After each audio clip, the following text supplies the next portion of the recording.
Good morning students. कैसे हो? कैसी रही सबकी राखी? अच्छी रही होगी, है ना। और जो भी आपका होमवर्क है वो भी आप लोग ने सब अच्छे से कंप्लीट करके रखा होगा, है ना। ओके बच्चों, आज हम 9th स्टैंडर्ड का लेसन नंबर 4 सांवले सपनों की याद पढ़ेंगे। बच्चों, इसके जो लेखक हैं वो जाबिर हुसैन जी हैं। बच्चों, पाठ पढ़ने के पहले हम लेखक परिचय पढ़ लेते हैं एक बार। ओके।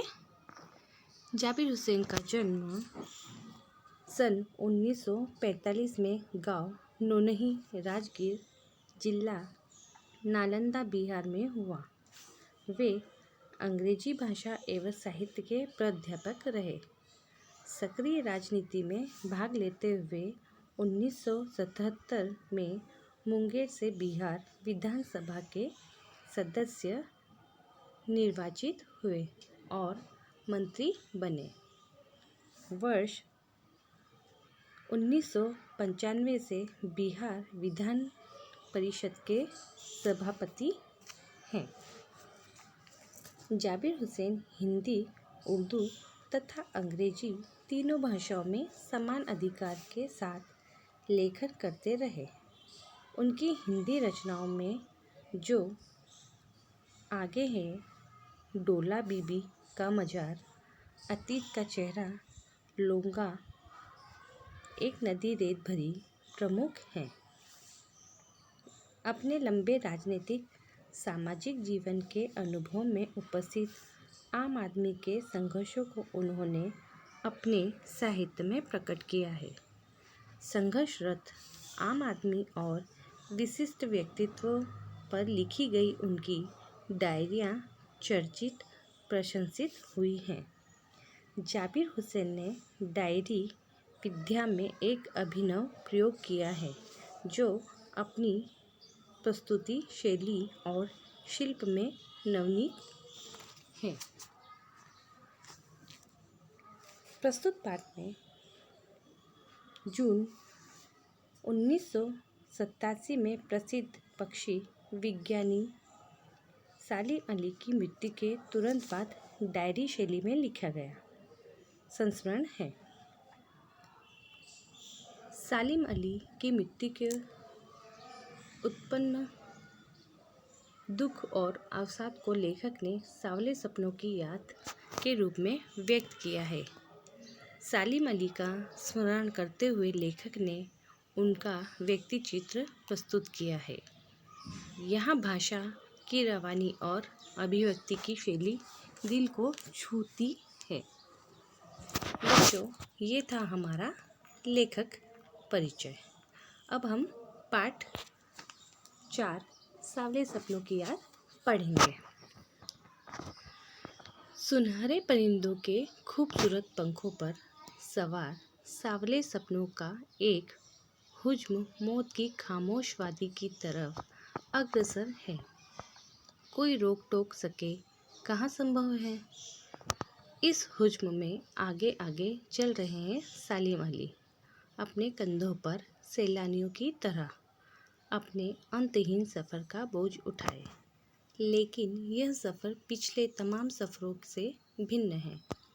भीड़ भाड़ की ज़िंदगी और तनाव के माहौल से सालिम अली का यह आखिरी पलायन है। अब तो वो उस वन पक्षी की तरह प्रकृति में विलीन हो रहे हैं, जो ज़िंदगी का आखिरी गीत गाने के बाद मौत की गोद में जा बसा हो। कोई अपने जिस्म की हरारत और दिल की धड़कन देकर भी उसे लौटाना चाहे तो वह पक्षी अपने सपनों के गीत दोबारा कैसे गा सकेगा। मुझे नहीं लगता कोई इस सोए हुए पक्षी को जगाना चाहेगा। वर्षों पूर्व खुद सालिम अली ने कहा था कि लोग पक्षियों को आदमी की नज़र से देखना चाहते हैं। यह उनकी भूल है। ठीक उसी तरह जैसे जंगलों और पहाड़ों, झरनों और आबाशरों को वो प्रकृति की नज़र से नहीं, आदमी की नज़र से देखने को उत्सुक रहते हैं। भला कोई आदमी अपने कानों से पक्षियों की आवाज़ का मधुर संगीत सुनकर अपने भीतर रोमांच का सोता फूटता महसूस कर सकता है। एहसास की ऐसी ही एक उबड़ खाबड़ जमीन पर जन्मे मिथक का नाम है सालिम अली।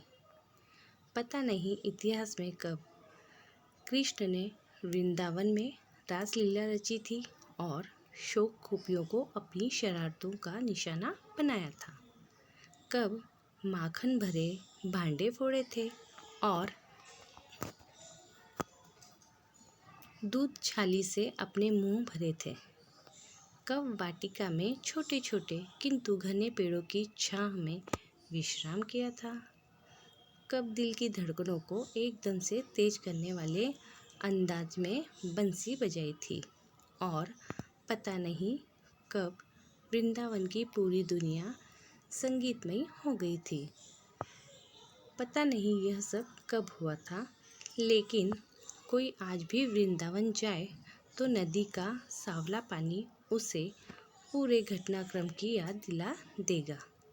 हर सुबह सूरज निकलने से पहले जब पतली गलियों से उत्साह भरी भीड़ नदी की ओर बढ़ती है तो लगता है जैसे उस भीड़ को चीरकर अचानक कोई सामने आएगा और बंसी की आवाज़ पर सब किसी के कदम थम जाएंगे।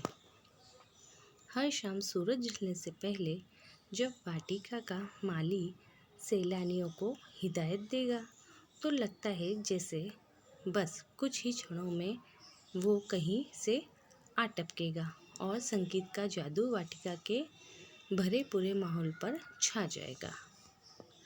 वृंदावन कभी कृष्ण की बांसुरी के जादू से खाली हुआ है क्या? मिथकों की दुनिया में इस सवाल का जवाब तलाश करने से पहले एक नज़र कमज़ोर काया वाले उस व्यक्ति पर डाली जाए जिसे हम सालिम अली के नाम से जानते हैं। उम्र को शती तक पहुंचने में थोड़े ही दिन तो बच रहे थे।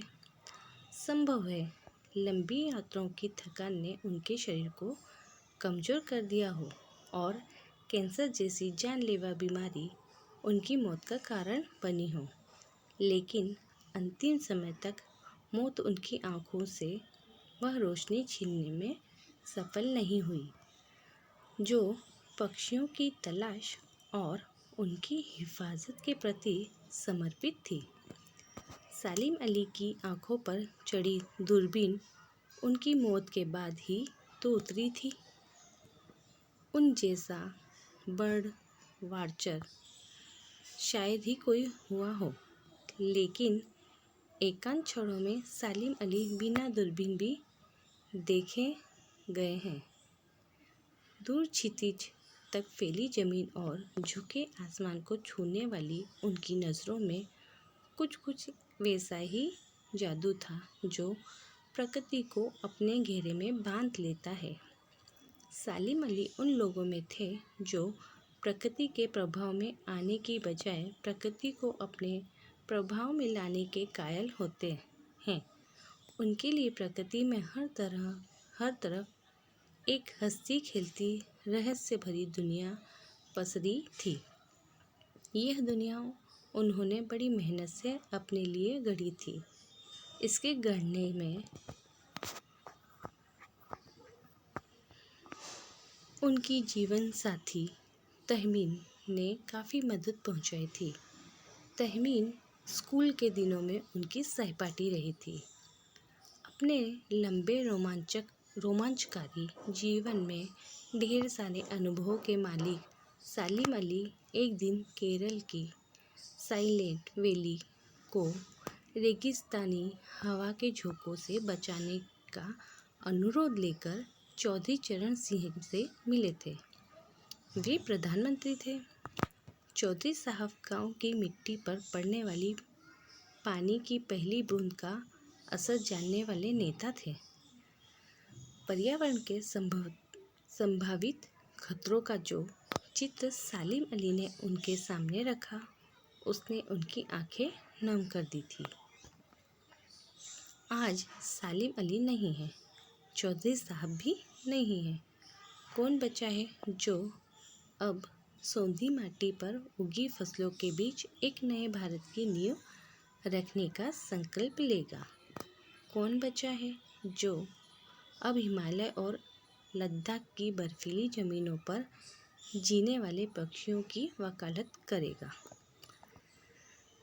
सालिम अली ने अपनी आत्मकथा का नाम रखा था फॉल ऑफ ए स्पैरो।